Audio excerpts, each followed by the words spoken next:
Bonjour à tous et bienvenue sur ce 14e chapitre de notre formation Python. On a vu les bases des fonctions, notamment avec def, les paramètres et les mots-clés return. Vous savez maintenant créer des blocs de code réutilisables. Aujourd'hui, on va donner de la flexibilité à nos fonctions. On va voir comment créer des fonctions qui peuvent accepter un nombre variable d'arguments et comment les rendre plus lisible grâce aux arguments nommés. On va parler des familles args et qargs, des arguments par défaut et des fonctions lambda. Ce sont des outils de pro pour écrire du code Python élégant et puissant. On va appliquer ça à une calculatrice scientifique modulaire. Donc, ouvrez Visual Studio Code et commençons tout de suite.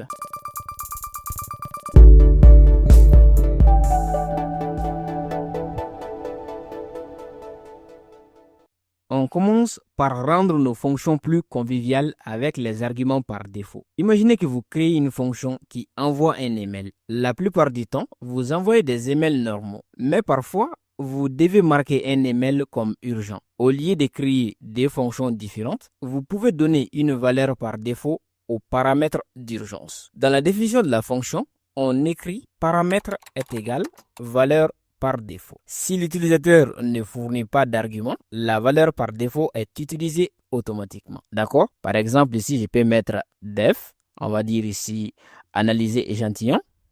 Analyser échantillon. D'accord?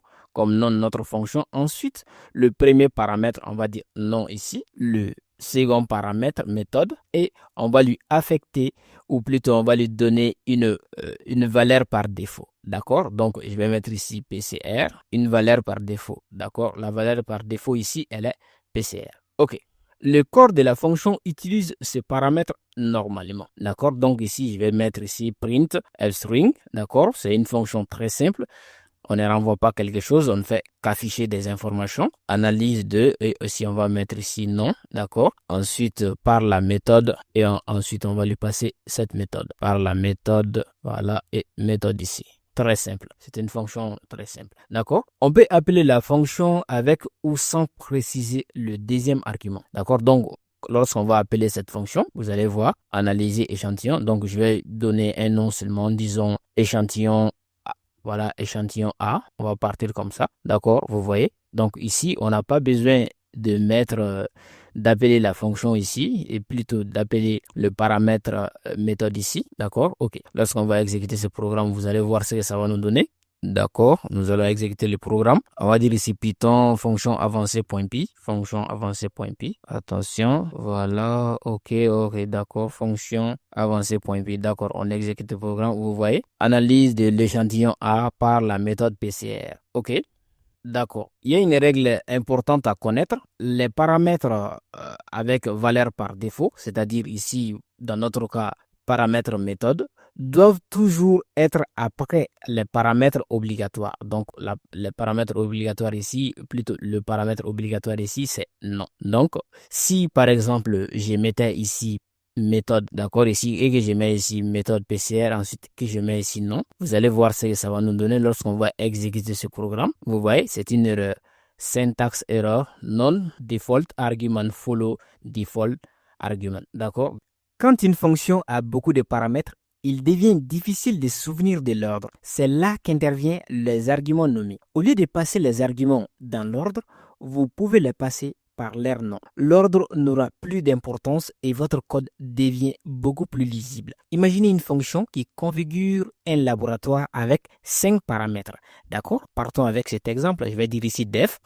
Configurer labo, là, def, configurer labo, et on va passer les 5 paramètres. Donc, on va dire ici température, ensuite humidité, voilà, ensuite on va partir avec la pression et la luminosité et le COD. D'accord? Je vais mettre ici COD. D'accord. OK. On a pour nos 5 paramètres, on a la température, l'humidité, la pression, la luminosité et le COD. D'accord? Donc ici, on va faire un simple affichage. Je dirais ici print. On va utiliser le F-string et on va dire config pour voilà, la configuration du laboratoire. Ensuite, on passera la température. Voilà, en degrés Celsius, bien évidemment. En degrés Celsius. OK, d'accord. Ensuite, l'humidité. l'humidité, on dit en pourcentage. Voilà, je vais continuer avec les autres. Après l'humidité, on a la pression, d'accord? On a la pression HPA, voilà, comme unité, d'accord? Après la pression, nous avons la luminosité. La luminosité, on va mettre ici lux. Ensuite, dernier paramètre, le COD, d'accord? Voilà, et comme unité ppm, ok? D'accord, ok. Maintenant, on va partir pour un appel positionnel. Vous allez voir que ça va être difficile à lire, d'accord? Dessin ici, et je vais mettre ici appel, attention, appel positionnel, d'accord? Donc, il est important de respecter la position des différents paramètres ici. Donc, en premier lieu, température et en dernier lieu, le COD. OK? Maintenant, on va dire config, labo. Voilà, d'accord. Ici, donc, on va mettre, disons, partons avec 22 degrés Celsius. Ensuite, nous avons 60 pour, voilà, 60% d'humidité. Ensuite, 1000, voilà. La température, donc, OK.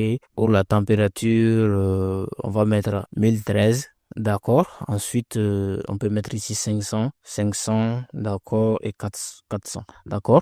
500 pour la luminosité et 400 pour le COD, ok. D'accord. Vous voyez, c'est compliqué.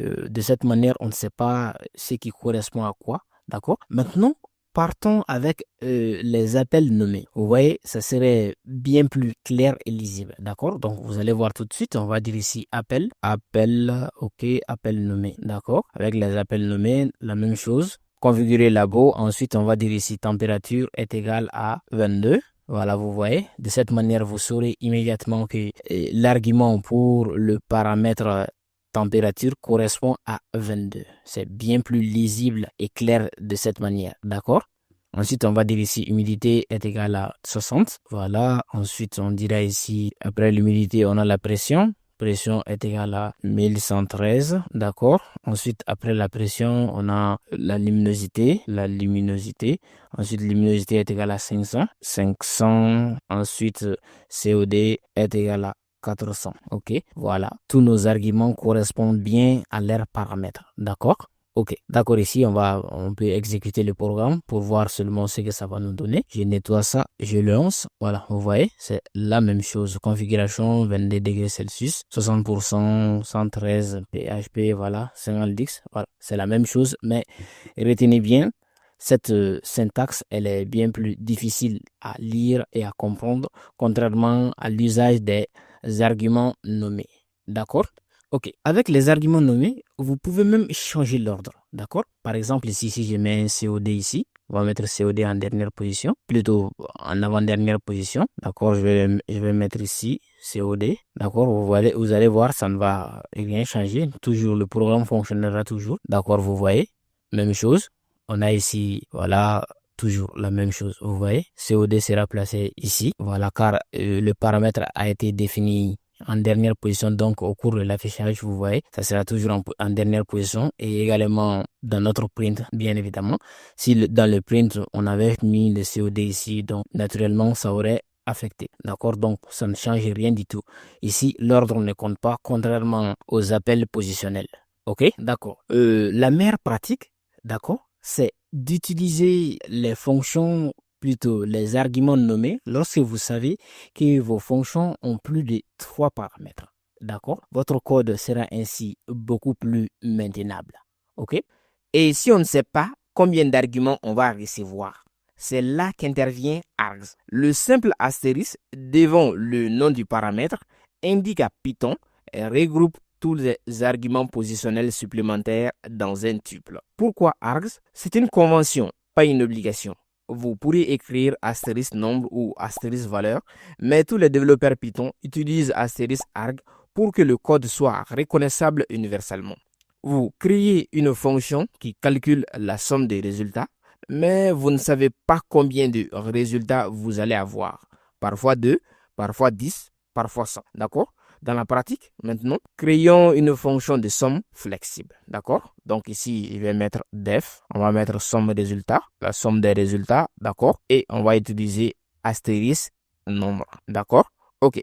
Ensuite, ici, je vais mettre print, type de nombre, et on va mettre type de nombre, ok. On va mettre ici un f-string, on utilise un f-string, on va mettre type de nombre, voilà, pour savoir quel type a le nombre, d'accord, voilà, le nombre. Ensuite, ici, je vais mettre dans les accolades, je vais taper, on va utiliser la fonction type, d'accord, vous vous souvenez bien de la fonction type. Et ici, on va utiliser nombre, d'accord, ok, je vais mettre ici nombre, ok, d'accord. Ensuite, on va faire un autre print, je vais écrire ici print, on va utiliser un string contenu, d'accord, contenu, voilà, ensuite deux points et ici je vais mettre nombre, ok, d'accord. Ensuite je vais faire un return plutôt, on va renvoyer la somme en utilisant la fonction sum qu'on a vu dans le chapitre dernier, d'accord, nombre, ok, vous voyez, d'accord. Maintenant on appelle la fonction avec un nombre variable d'arguments, ok,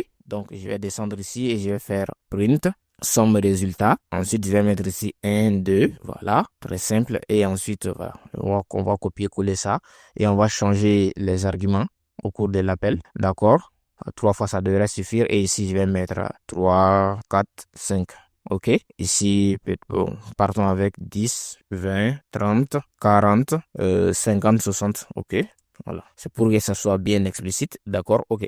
Maintenant, on va exécuter ce programme et vous allez voir ce que ça va nous donner. D'accord, ok. On va exécuter le programme. Je vais mettre ici Python fonction avancée.py et j'exécute. Voilà, vous voyez, type des nombres, class type all. Voilà, ça montre bien que ça nous renvoie bien un type, le contenu 1, 2. D'accord, leur somme, ça fait 3. D'accord, type de nombre, tuple, d'accord, vous voyez, 1 plus 2 plus 3 plus 4, voilà, vous voyez la somme de tout ça. Ensuite, ici, on a 15, d'accord. Ensuite, ici, on a 210, d'accord, vous voyez. Ok, donc, c'est fonctionnel, d'accord. Parce que args, c'est-à-dire astérisque args, crée un tuple, vous pouvez itérer dessus, accéder aux éléments par index, utiliser la fonction len, etc. Toutes les opérations du tuple sont disponibles, d'accord? Donc, on peut même partir avec un autre exemple ici, d'accord? On va partir avec un exemple, je vais dire ici def, analyser, d'accord?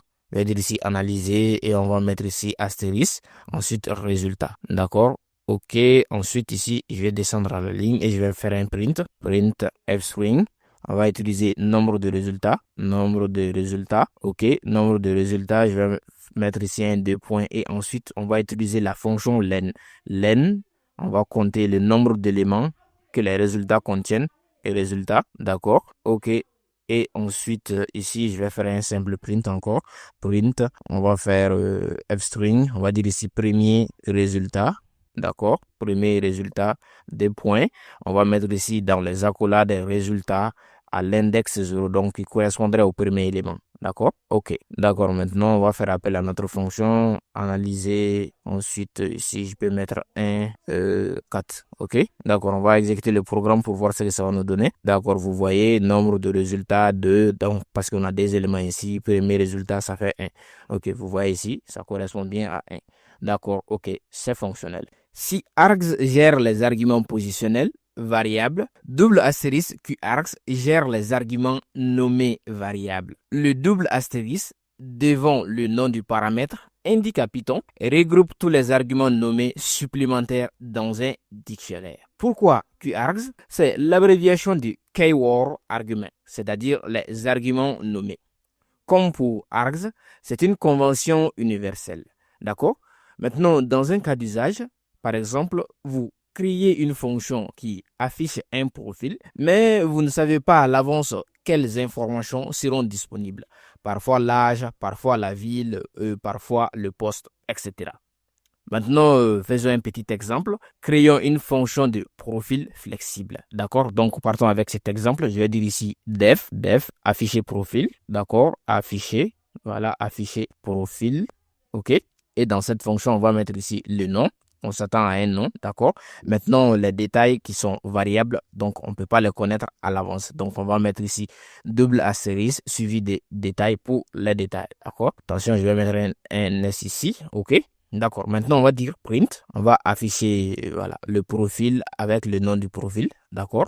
Donc, on va utiliser un f-string et on va mettre ici, voilà, pour l'affichage triple égalité. Voilà. Visuellement, pour que ça soit plus structuré. D'accord. Profil des noms. Ensuite, on va passer les noms ici. D'accord. Et ensuite, on termine avec les triples égalités. D'accord? Ensuite, on va faire ici print. On va utiliser un f-string. On va taper ici type. D'accord? Type des détails. Voilà, type des détails. Ensuite, on va mettre ici les deux points. D'accord? On va mettre ici des points. Attendez. On va mettre bien ça en évidence. Type des détails. D'accord? OK. D'accord. Ou plutôt, ces détails seulement. On va les mettre seulement sur détail. D'accord. OK. Ensuite, ici, je vais mettre ici type. D'accord. En utilisant de nouveau la fonction type. Voilà, pour afficher le type en question. D'accord. Ensuite, on va parcourir, comme on a dit qu'il s'agit d'un dictionnaire, donc on va parcourir clés et valeurs. D'accord. En utilisant également la méthode items. D'accord. On va dire ici for clé, valeur. D'accord. In détail. D'accord. Point item. Vous voyez? D'accord. Comme il s'agit d'un dictionnaire. D'accord. Donc, l'usage de double astérisque. D'accord. Pour un paramètre, ça nous renvoie bien un dictionnaire. OK. D'accord. Maintenant, on va afficher la clé et la valeur. Print f-string. On va taper ici, attention, dans les accolades clés. Attention, dans les accolades, je vais mettre ici clé, d'accord, OK, point capitalize, OK, d'accord, et ensuite, je vais continuer avec la valeur, deux points, et je vais mettre ici la valeur, OK, donc j'ai mis ici valeur avec S, donc partons avec valeur avec sans S seulement, d'accord, comme on est en train de parcourir les valeurs une à une, donc ce n'est pas la peine de mettre les S, OK. D'accord. Maintenant, on appelle la fonction avec différents arguments nommés. Différents arguments nommés. D'accord? D'accord, on va partir avec ça. Je vais dire ici afficher profil. D'accord? Et je vais taper ici Wally. Voilà. Ensuite, je peux mettre ici âge. Âge est égal à 25. D'accord? Ensuite, je vais mettre ville. Ville est égal à Cathy. D'accord? OK. D'accord. Ensuite, on peut poursuivre. On peut poursuivre. Je vais mettre ici poste. Voilà. Voilà. On peut mettre ici ingénieur. OK. D'accord. OK. D'accord. On va partir maintenant avec un autre exemple pour un autre profil. Je vais taper ici nom, disons, on peut mettre Fanta, d'accord. Ensuite, ici, on veut mettre âge est égal à 28. Âge est égal à 28, on peut dire, voilà, spécialité. Voilà, on va partir avec ça. Spécialité est égal à biologie. OK, voilà, et on va terminer avec expérience. Expérience est égale à 5 ans. D'accord? Donc, 5 ans d'expérience. OK? D'accord. Vous voyez, on est parti avec seulement, on n'a pas déterminé le nombre d'arguments nommés et ici, on peut passer n'importe quel nombre. D'accord? Donc ici, on va exécuter ce programme. Vous allez voir ce que ça va nous donner. Attention, on a eu, voilà, type multiple. Attendez, ça nous dit quelle erreur là. Méthode capitalize of object dict. OK, qu'est-ce qui n'a pas marché ici? Capitalize, bien évidemment, j'ai oublié les parenthèses. OK, sur capitalize, d'accord? Donc, je modifie ça, je relance le programme. Voilà, vous voyez, profil Wally, type de détail, classe, dictionnaire, comme je vous l'avais dit, ça nous renvoie bien un dictionnaire, contrairement à args qui nous envoie un tuple, plutôt. D'accord, on a ici âge 25, ville Cathy, poste ingénieur. Et pour le second profil, le profil de Fanta, on a type de détail, classe, dict. On a pour l'âge 28 ans, d'accord, ici, spécialité biologie et expérience 5 ans. OK, d'accord. Également, sachez qu'on utilise souvent QArgs pour passer des options à des fonctions de librairie externe pour créer, par exemple, des API flexibles. OK? Vous pouvez combiner tous les différents types de paramètres dans une seule fonction, mais il y a un ordre strict à respecter. Premièrement, les paramètres positionnels obligatoires. Deuxièmement, les args. Troisièmement, les paramètres nommés obligatoires. Quatrièmement, les paramètres avec valeur par défaut. Et enfin, cinquièmement, les QArgs. D'accord? Donc, partons avec un exemple concret. D'accord? Donc, je vais vider tout ça. Je vais dire def, fonction complète. D'accord? OK. Maintenant, on va dire A. Voilà. Ça, c'est le premier paramètre. Le second paramètre, on va taper B. Ensuite, on va continuer avec les args, comme on l'a dit, en troisième position. Ensuite, on a C. D'accord? Ensuite, on a les paramètres par défaut. D'accord? Et ici, je vais mettre ici 10. Ensuite, cinquièmement, en dernière position, on a les QArgs. D'accord? args. Ok, d'accord.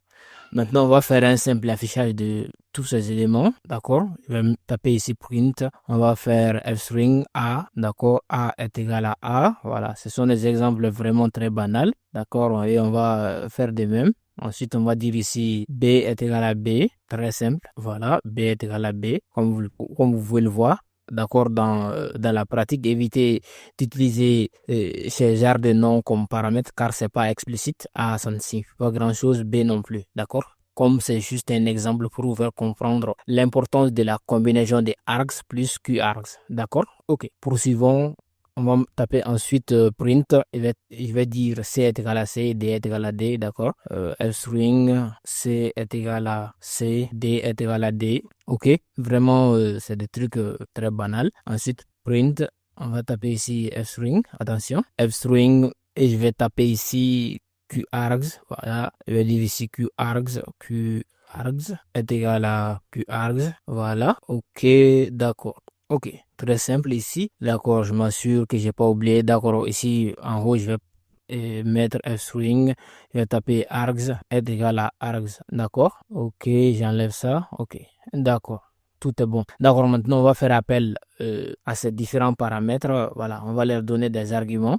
Ok, donc je vais mettre ici fonction complète, d'accord, et je vais dire 1, ça correspond à A, D, ça correspond à B, d'accord, et je vais descendre à la ligne. Ensuite, je vais dire ici, disons, voilà, on va mettre un petit commentaire ici, d'accord, même si ce ne serait pas très possible, mais disons qu'ici, A et B sont obligatoires, d'accord, et ce sont ces deux-là, A et B sont obligatoires, A et B obligatoires. D'accord. Je peux mettre ici obligatoire. OK. A, B obligatoire. D'accord. Ensuite ici, là je vais mettre un virgule ici. Ensuite ici on va mettre 3, 4, 5 qui correspondraient à args qui sont variables. D'accord. OK. D'accord, je vais mettre ici 3, 4, 5. D'accord, qui correspondraient respectivement à args, d'accord, qui sont variables, d'accord. On va dire ici, ce sont des trucs variables, ok. Je vais descendre à la ligne, voilà, comme vous pouvez le voir, voilà, 3, 4, 5 sont variables, d'accord, on va poursuivre de même, on va faire pour C qui sont les arguments nommés, donc ici je vais taper ici C, les arguments nommés, C est égal à 6, d'accord. Ça, c'est un argument nommé. OK, je vais mettre ici. Argument nommé. OK. Ensuite, je vais poursuivre avec D, qui est un argument, si c'est un argument nommé obligatoire, d'accord, argument nommé obligatoire, je descends la ligne et je poursuis avec D, qui est un argument nommé par défaut, d'accord, ok, comme on l'a défini ici, D est égal à 10, d'accord, donc ici on peut dire que D est égal à 7 cette fois-ci, donc ça correspondrait à mettre que c'est un argument nommé par défaut, d'accord, ok, je descends la ligne encore, maintenant je vais, voilà, continuer avec les qargs qui correspondraient, comme je vous l'avais dit, au retour d'un dictionnaire. D'accord, donc ici on va dire extra 1, comme exemple seulement, extra 1 est égal à test. D'accord, ensuite on peut poursuivre avec d'autres trucs, par exemple ici, voilà, je vais les mettre en commentaire. D'accord, je vais les mettre en commentaire ici directement. Je vais mettre ici extra 2 est égal à test 2, voilà, ainsi de suite. D'accord, vous voyez le principe, non? D'accord, vous voyez? Ok, d'accord. Maintenant, si j'exécute ce programme, vous allez voir ce que ça va nous donner. Ok, d'accord. On va exécuter le programme Python, fonction avancée. Voilà, fonction avancée, attention. Fonction avancée.py. D'accord, j'exécute, vous voyez. Ça donne exactement ce qu'on on s'attend à A1, BD, C6, 7, ainsi de suite, vous voyez. D'accord, comme je vous l'avais dit, les QRs, ça nous renvoie bien un dictionnaire. D'accord, un dictionnaire. Ok, en réalité, vous utiliserez rarement, voire très rarement, toutes ces fonctions en même temps. Mais comprendre l'ordre vous aidera à utiliser correctement les librairies Python professionnelles. D'accord? Maintenant, passons aux fonctions lambda. Ce sont des petites fonctions anonymes en une seule ligne. Une fonction lambda, c'est comme une fonction éjectable. Vous en avez besoin pour une petite opération simple. Vous ne voulez pas créer une fonction complète avec def, return, etc. Lambda, argument, expression. C'est la syntaxe d'une fonction anonyme ou une fonction lambda. Pas de def, pas de return, pas d'indentation, juste une ligne, d'accord? Partons avec un petit exemple seulement, une fonction qui multiplie deux nombres, d'accord? Donc ici, on va dire ici, je vais taper version classique. Voilà, la version classique en utilisant bien évidemment le mot-clé def. D'accord, on va dire ici multiplier. Multiplier, ok.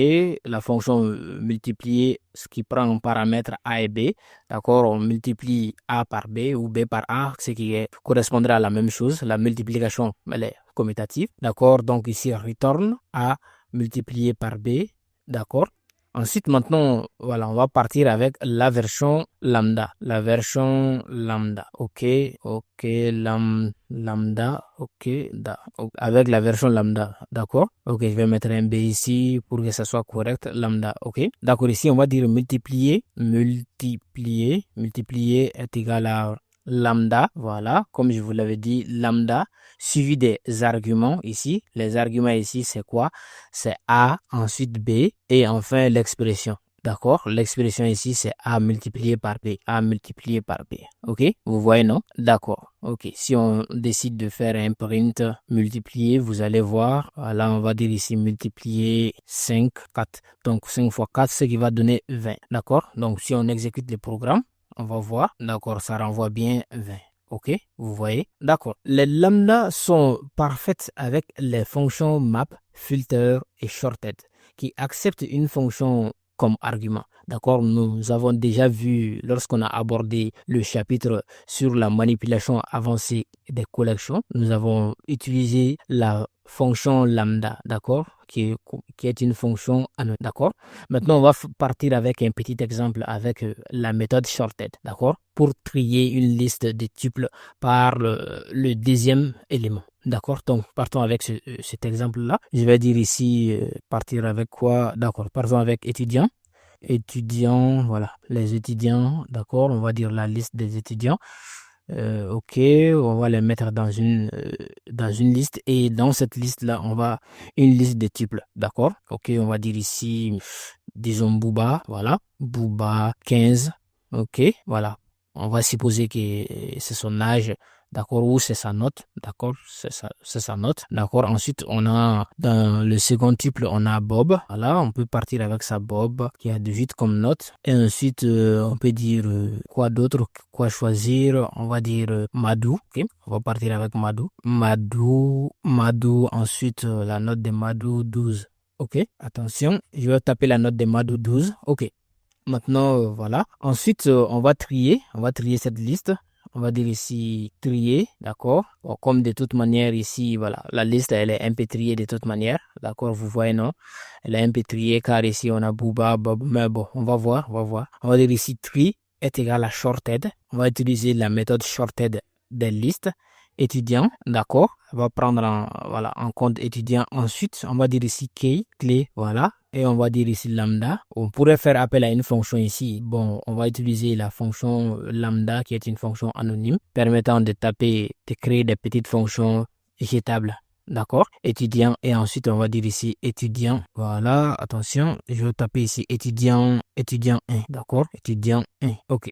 D'accord. OK, maintenant, on va afficher print. Je vais dire tri. D'accord. OK, très simple. Donc, il va trier en fonction des notes. Vous vous rappelez bien ici, l'index 1, ça va correspondre à 1 ici. D'accord? C'est-à-dire qu'on a 0 ici comme index du tuple en question. 0 et 1. D'accord? Donc, il va trier les étudiants en fonction de leurs notes. C'est-à-dire, on va dire premier, deuxième, ainsi de suite, en fonction des notes obtenues. D'accord? OK, je vais exécuter ce programme et vous allez voir ce que ça va nous donner. D'accord, vous voyez, Madou, voilà, c'est du plus petit au plus grand. D'accord, vous voyez, on a 12 ici, 15, ensuite 18. OK, c'est fonctionnel. D'accord? OK, les lambda ne peuvent contenir qu'une seule expression. D'accord? Pas de conditions multiples, pas de boucle. Si votre logique est complexe, il est préférable et conseillé d'utiliser une fonction normale. D'accord? On va créer une calculatrice qui utilise tout ce qu'on a vu. Argument par défaut, args, qargs et lambda. D'accord. Partons avec notre première fonction. La moyenne flexible avec args et option avec qargs. D'accord. Donc, on va commencer par définir notre fonction. Attention, je vais dire ici def, calculer statistique, statistique, d'accord? On va calculer les statistiques et on va commencer avec args en mettant les valeurs, d'accord? Ensuite, et en option, on va mettre ici option le QArgs, ok? D'accord, on continue. If not valeur, si on n'a pas de valeur, d'accord? Donc, on va gérer ça immédiatement. Si on n'a pas de valeur, donc on return, on va retourner immédiatement une erreur. On va dire ici, attention, je vais taper erreur, attention, je vais mettre ici erreur, ensuite 2 points, d'accord, on va dire aucune valeur fournie, ok, donc on gère immédiatement les erreurs plutôt dès le départ, d'accord, aucune valeur fournie, d'accord, s'il n'y a pas d'erreur, on poursuit avec notre fonction, d'accord, ok, ici je vais dire moyenne est égale à somme, voilà, somme des NI qui correspond à valeur, voilà, sur N, d'accord, et N, c'est le nombre de ces valeurs, d'accord, donc on va compter le nombre d'éléments qui contiennent ces valeurs, ok, ou cet ensemble de valeurs si vous le voulez bien, donc comme la fonction len, voilà, même dans le chapitre précédent, nous avons calculé la moyenne, d'accord, donc on va pas perdre de temps sur ça, on va dire ici résultat est égal à, on va ouvrir, attention, je vais ouvrir un crochet ici et je vais taper moyenne. Je vais mettre ici moyenne. Après avoir mis la moyenne, on poursuit directement et on va mettre les 2 points et mettre sa valeur ici moyenne. OK. Ensuite, je poursuis, je vais mettre ici le nombre. D'accord. Comme len permet de compter le nombre d'éléments contenus dans la variable voilà, valeur. Donc, on va mettre ici nombre. D'accord. Et ici, on va compter les nombres, d'accord? Et je vais mettre ici len valeur, ok? D'accord, on va poursuivre. Nous allons dire maintenant if option.get inclure min max, d'accord? On va taper ici option.get, inclure, voilà, min, voilà, le nombre minimum, min et max est le nombre maximum, ok? D'accord. Plus tard, vous allez voir, on va utiliser les fonctions min pour calculer le minimum et les fonctions max pour calculer le maximum. Et retenez également que ces fonctions sont des fonctions natives de Python. Donc, vous allez comprendre après, on n'a pas besoin de les importer pour les utiliser. C'est comme somme et len. D'accord. Ensuite, ici, on va dire ici résultat min. Voilà le minimum des résultats ici, d'accord? On va taper ici ayant pour clé de valeur min est égal à min, voilà, comme je vous l'avais dit, la fonction min qui prend en argument un ensemble d'éléments, d'accord? Min, très simple. Et ensuite, on va dire ici résultat max, voilà, max, et vous l'aurez deviné, ça fait la fonction max. D'accord, et on tape toujours les valeurs ici. Ok, d'accord, très simple. Ensuite, nous allons poursuivre. On va dire ici if option.get arrondir, d'accord, comme on l'a vu précédemment. Pour arrondir, on va utiliser la fonction, c'est-à-dire la fonction get pour obtenir le nombre à arrondir, d'accord. Donc, on va mettre ici if option.get, car option ici, ça représente bien ici, donc ce sont les dictionnaires d'éléments, donc on utilise la fonction get pour obtenir la valeur à partir de la clé, d'accord? Vous avez vu au chapitre 10 les dictionnaires, ok? D'accord, poursuivons, on va mettre ici option.get arrondir, ensuite je vais taper ici décimal est égal à option, voilà, .get décimal, d'accord, .get décimal, ok, attention, faut pas se tromper, décimal c'est la clé, donc on doit les mettre entre les griffes et je leur renvoie une valeur par défaut si on ne l'obtient pas qui est 2. D'accord, ok. Ensuite, résultat, moyenne, d'accord, le résultat moyenne est égal à run, voilà, la fonction run qui est également une fonction native de Python, d'accord, et qui est utilisée pour arrondir, car ici, on cherche à arrondir les nombres obtenus, d'accord, le résultat, et ensuite, on va taper ici moyenne, d'accord, très simple, voilà, ensuite ici, on va continuer avec décimal, ok, très simple, d'accord. Et à la fin, on ne fait que retourner les résultats en question. Return résultat. D'accord, vous voyez, c'est très simple. Maintenant, l'utilisation de la fonction. D'accord, on va maintenant faire appel à cette fonction. D'accord, ici, je pourrais mettre ici, voilà, faisons ça même. Je vais taper ici fonction. Voilà, fonction 1, moyenne. Attention, je vais mettre ici moyenne flexible. La moyenne flexible. D'accord, entre parenthèses, je vais mettre ici args, qargs, d'accord, qargs, ok. Donc, d'accord, vous voyez, on peut même mettre ici l'astérisque et le double astérisque ici, d'accord, pour que ça soit bien plus compréhensible. D'accord, maintenant, on va faire appel à la fonction. Donc, on va dire ici utilisation basique, d'accord, pour un usage vraiment basique. Donc, on va dire stat1, les statistiques 1, donc, ou la statistique 1. On va dire ici calculer statistique et on lui envoie directement ici. On lui passe en argument tout ce qu'on veut, 7,2. Voilà pour mon exemple ici. Ensuite 7,5. Voilà. Ensuite 7,3. Voilà. Attention. 7,3. Et ensuite je termine avec 7,4. Très simple. Ok. 7,4. Je vais y arriver. D'accord. Maintenant je vais afficher tout ça. Print stat1, ok, et on va voir ce que ça va nous donner. Je viens ici, je supprime ce qu'on avait la dernière fois, d'accord, je réexécute le programme, attendez, je vais faire agrandir ça juste un peu, d'accord, pour que vous puissiez voir. J'exécute, vous voyez, Madou, voilà, comme on avait tapé ici, je sais pas si vous voyez, donc, effectivement, ça c'est la dernière fois, donc ici, c'est bien Python calculatrice scientifique.py. D'accord, j'exécute. Voilà, vous voyez, la moyenne c'est 7,35 et le nombre c'est 4. D'accord, vous voyez, non? Le nombre c'est 4, car ici on a tapé 4 éléments. 1, 2, 3, 4. D'accord, ok. La moyenne de tout ça, ça fait 7,35. D'accord, vous comprenez, non? Ok. Ça, c'est avec l'utilisation basique. Maintenant, partons avec les options. D'accord? Avec un usage optionnel ou avec, disons, avec option.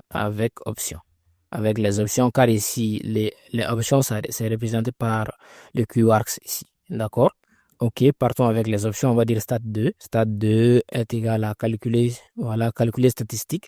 Ensuite, on va lui passer 7,34. Voilà, tout ça, c'est des exemples. 7,34. Ensuite, 7,567. D'accord, on utilise voilà, tous ces chiffres après la virgule pour que vous puissiez voir la différence. D'ailleurs, là, je vais mettre ici 234. Voilà, pour que vous puissiez voir la différence lorsqu'on va arrondir avec la fonction ronde ici. Ok, 7, disons 567, d'accord, 7,567, d'accord, ensuite 7,321, ok, très simple, attention, je modifie ça ici, ok. Maintenant, je vais dire ici inclure, attention, ok. Maintenant, avec les options, ici, on va dire inclure min max. Voilà, on va inclure le minimum et le maximum est égal à true. D'accord, vous voyez. Ensuite, on va dire ici arrondir est égal à true. D'accord. Ensuite, on va dire ici décimal, c'est-à-dire qu'on ne veut que 2 décimales après la virgule. Donc, on va dire ici décimal est égal à 2. Nous souhaitons que 2 décimales après la virgule. OK. Et ensuite, seulement, c'est très simple. J'affiche tous les résultats ici. D'accord. On a inclus ici option, car ici, ça correspond à l'usage des QArgs. Vous voyez bien qu'ici, on n'a pas défini tous ces paramètres, mais on peut faire appel à eux, car ici, tout a été défini. OK? Et avec QArgs, c'est l'avantage d'utiliser QArgs pour des retours multiples. D'accord? OK. Ok, d'accord. Maintenant, on va exécuter notre programme à nouveau. Et vous allez voir ce que ça va nous donner. Vous voyez, moyenne est égale à 7,35, nombre est égal à 3, car ici on a 3 éléments, 1, 2, 3. D'accord, le minimum c'est 7,234, comme vous pouvez le constater ici. Le maximum c'est 7,567. Voilà, comme vous pouvez le voir ici. Donc, notre programme, ou plutôt notre première fonction de ce projet calculatrice scientifique est fonctionnelle. D'accord? Retenez bien tout ça. OK. La deuxième fonction, le traitement d'échantillons avec argument par défaut. D'accord? Donc, on va partir avec ça. Donc, je vais dire ici fonction 2. D'accord? Fonction 2. Attention, je vais mettre ici fonction 2. Attention, fonction 2. OK. Je vais y arriver. Fonction 2. Traitement d'échantillons avec argument par défaut. D'accord? Donc, ici, on va mettre seulement argument par défaut. OK? Très simple. Ok, on va continuer. Je vais dire ici, on va définir la fonction traité échantillon, def, traité échantillon, et cette fonction va prendre comme premier argument ID de l'échantillon, l'identifiant de l'échantillon. D'accord, ensuite la méthode utilisée, la méthode standard. Voilà, on va mettre standard comme méthode par défaut, standard, ok. Et ensuite on va définir la priorité comme false. D'accord, priority ou priorité est égal à false. OK. D'accord. Poursuivons maintenant. Nous allons faire un simple affichage pour bien mettre en évidence ici. Donc, on va utiliser un left string. Je vais dire ici, disons que on va faire un saut de ligne. D'accord. Avec l'anti-slash n. Ensuite, trois lignes. Voilà. Plutôt trois égalités. Et je vais mettre ici traitement. Attention, traitement échantillon. D'accord. Et on va mettre l'identifiant de l'échantillon en question. ID échantillon. OK. Et on termine avec les triples égalités. Okay, d'accord. Maintenant, on va faire un autre affichage. On va afficher la méthode en question. D'accord. La méthode utilisée pour le traitement de l'échantillon. Print. Je vais taper ici fstring. Ensuite, méthode. Et on va mettre le nom de la méthode. D'accord. Ou la méthode utilisée en question. Attention, méthode. OK. D'accord. Maintenant, nous allons dire if priorité, si la priorité elle est vraie, d'accord, donc si elle n'est plus false ici, d'accord, on affichera print, voilà, fstring, on va dire priorité maximale, priorité maximale, ok, une priorité maximale, voilà, traitement accéléré, donc on accélère le traitement si la priorité existe, donc si la priorité elle n'est plus false, qu'elle est true, donc on dira que la priorité elle est maximale et que le traitement est accéléré, d'accord, accéléré, d'accord, ok. Ensuite on va faire un autre affichage seulement, voilà. Ça, c'est seulement pour sortir de la boucle. On va dire print, traitement en cours. Print, traitement en cours. OK. Vous voyez, on va mettre 3 points de suspension. Voilà. Ça, c'est juste pour l'animation, d'accord? OK. Maintenant, l'utilisation, d'accord? On va utiliser notre fonction ici. On va dire traiter échantillon et on va le passer en argument 104, d'accord? Comme ici, par défaut, la méthode, ici, tout ça, ce sont des arguments par défaut, d'accord? Donc ici, tous ces paramètres ont des arguments par défaut, ici standard et ici false. Donc, on aura besoin de définir l'argument obligatoire ici qui correspondrait à l'idée échantillon. Donc, je vais passer ici 104. D'accord? OK. D'accord, on va exécuter ce programme. Vous allez voir ce que ça va nous donner. J'exécute. Vous voyez, traitement échantillon 104, méthode standard, traitement en cours. OK, d'accord, ça fonctionne. On va continuer. On va dire maintenant, on va changer la méthode standard en méthode PCR et la priorité en true. D'accord, je vais mettre ici, on va passer 105. Ensuite, voilà, méthode. Voilà, on va changer ça en PCR. Et ici, la priorité, elle sera maintenant true. D'accord? OK, j'exécute le programme à nouveau. Il nettoie tout ça, j'exécute le programme, vous voyez. Voilà, traitement échantillon 105, méthode PCR, priorité maximale, traitement accéléré, traitement en cours. OK, maintenant, faisons un autre usage, un dernier usage ici. Donc, on va dire traiter échantillon, on va le passer l'identifiant 106. Ensuite, méthode, voilà, ou plutôt priorité true seulement. Priorité est égale à true, d'accord, OK, d'accord, méthode par défaut, mais urgence, d'accord, on va mettre ici méthode, attention, méthode par défaut, mais urgence, OK, d'accord, partons avec ce dernier exemple ici, j'exécute, vous voyez, traitement d'échantillon 106, identifiant 106, méthode standard, priorité maximale, traitement accéléré, traitement en cours. D'accord, très bien, tout fonctionne. D'accord, et comme petit bonus, les fonctions lambda, d'accord, on va partir avec la dernière fonction de conversion rapide. D'accord, comme on l'a vu dans le chapitre précédent ou dans les chapitres précédents, on va seulement convertir de Celsius en Fahrenheit. D'accord, très simple. Donc, partons avec notre dernière fonction ici. On va dire fonction, voilà, fonction de conversion. Oh, voilà, on n'oublie pas de mettre ici fonction 3, voilà, conversion, voilà. On peut dire conversion de température. Bon, je vais me limiter là comme c'est quelque chose qu'on a déjà vu. D'accord, mais on va les revoir ici. Comme on est en train de parler de lambda, donc on va voir ça. Convertir Celsius en Fahrenheit. OK, donc ici, on va dire Celsius to Fahrenheit. OK, Celsius en Fahrenheit. Attention, j'oublie de mettre Fahrenheit. Ici, c'est comme ça. Il y a un H. Fahrenheit. OK, je vais y arriver. Fahrenheit. OK, Celsius en Fahrenheit. OK, d'accord. Celsius en Fahrenheit. On va utiliser la fonction lambda qui est une fonction anonyme. On passe l'argument. Voilà. Ensuite, on a l'expression. D'accord. L'expression, c'est C. Vous vous souvenez de donc, la température en Celsius, multiplié par 9 divisé par 5. 9 sur 5. D'accord. Le tout plus 32. D'accord. Ça, c'est la formule. Et ensuite, on ne fait qu'un simple affichage. Très simple. On va dire ici 25. Voilà. On va dire ici 25 degrés Celsius. 25 degrés Celsius est égal à, et ici, on va faire appel à notre Celsius to Fahrenheit et on va lui passer un argument 25. D'accord? Fahrenheit. Ici, on va mettre ici Fahrenheit F. D'accord? Donc, normalement, lorsqu'on va exécuter le programme, vous allez voir ce que ça va nous donner. J'exécute, vous voyez, on a 25 degrés Celsius est égal à 77 Fahrenheit. OK. D'accord? Tout fonctionne. Parfait. Récapitulons les 4 techniques avancées qu'on a vues aujourd'hui. Première technique, les arguments par défaut rendent vos fonctions plus flexibles sans multiplier les versions. Deuxième technique, args pour accepter un nombre variable d'arguments positionnels renvoie un tuple. Troisième technique, les qargs pour accepter un nombre variable d'arguments nommés renvoie un dictionnaire. Et enfin, quatrième technique, les fonctions lambda pour les petites opérations en une seule ligne sans créer des fonctions complètes. Super! Vous avez maintenant les outils pour créer des fonctions ultra flexibles et professionnelles. Vos fonctions peuvent s'adapter à n'importe quelle situation. Le chapitre prochain, le chapitre 15, est crucial pour l'organisation de votre code, les modules et les packages. On va voir comment découper votre code en fichiers réutilisables, comment utiliser la bibliothèque standard de